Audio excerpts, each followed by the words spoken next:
Welcome back to CBS This Morning. Minneapolis Police Chief Madera Arredondo is calling on the city's police union to reform the department after the killing of George Floyd. During a 60 Minutes interview on Sunday night, Arredondo blamed the police union, its contract, and its leader, that's Lieutenant Bob Kroll, for making reform difficult.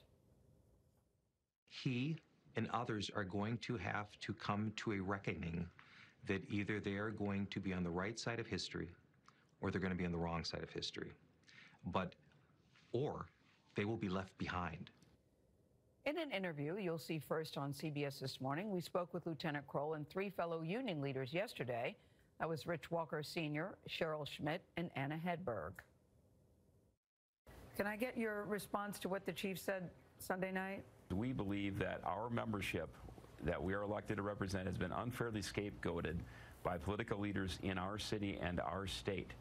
And they have shifted their incompetent leadership, failed leadership, onto us and our members, and it's simply unjust. So here is our opportunity to hopefully set the record straight. We will be on the right side of history. Before this incident happened, we had some great conversation occurring with the city leaders and with the chiefs, and we were making some good progress on the contract. So it's just dumbfounding to me that one incident, we become the scapegoat to having a bad officer. Let's talk about the incident, because it has certainly become a global conversation. I want to know from each of you what you thought when you saw the video of George Floyd and Officer Chauvin. That's part of the problem, Gayle, is we were not allowed to see the video. The administration broke our policy, which gives us the ability to review the video. So we were blindsided. We only saw the social media video. In all other officer-involved critical incidents, we're entitled to review. And what I've seen of it is only what the public has seen on the cell phone, and it is horrific. How much more do you need to see to determine, to come out and say that this is not all right? Any human being that watched that knows that that shouldn't have ended the way it did. But we also know that there's more to the story. They say he never resisted in the statements released. We don't know if he never resisted, because we haven't seen from the time the officer stopped him until the point where he was on the ground. But are you all saying to us that you can't really make a comment about this case until you see every piece of video associated with it? Is that what you're saying today? We would just like to see what we are entitled to in our agreement, in our policy, is our officers' body camera footage. It may shed some light that we're unaware of. Right now, we cannot make an informed decision regarding the other officers that do not appear on camera. Okay. Can you understand why that answer, what you're saying right now, is extremely upsetting to people who have seen this case, heard the charges, looked at the tape that we have seen?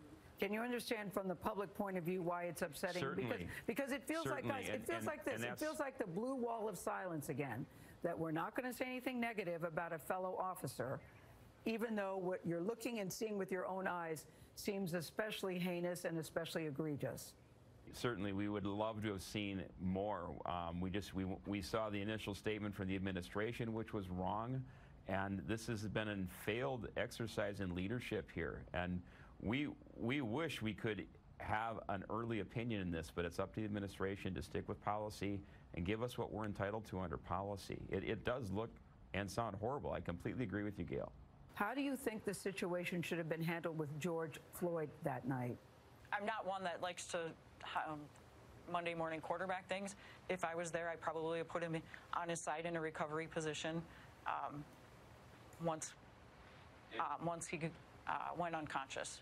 But let's address really the elephant in the room, how black people feel in your city, that black men are under siege by white police officers, and that they're targeted in a disproportionate rate. I think absolutely the media's push is to drum up as much racial issues and stress as there is, not acknowledging the fact, I'm not denying the fact that the city needs to grow.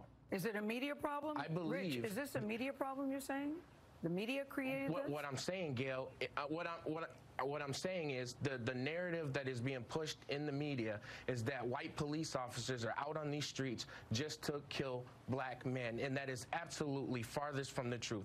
Yes, we have encounters with civilians in the city that turns for the worst, and that's my actual problem with some of what Black Lives Matter. I actually believe in what Black Lives Matter stand for, but it should stand all the time, not just when a police officer or a white police officer or an Asian police officer has a fatal encounter with an unarmed person. We are not defending the actions of Mr. Chauvin.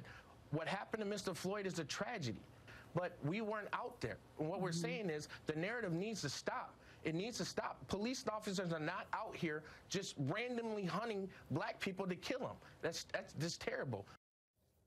Yep, we think that's terrible, too. All of the officers felt very comfortable, as you see, sitting close to each other during the interview because they told us that they're all quarantining together. We should also note that Lieutenant Bob Kroll is married to anchor Liz Collin of our Minneapolis station, WCCO. So he has an idea about how the media works, and they were all very forthcoming in their opinions about what they had to say.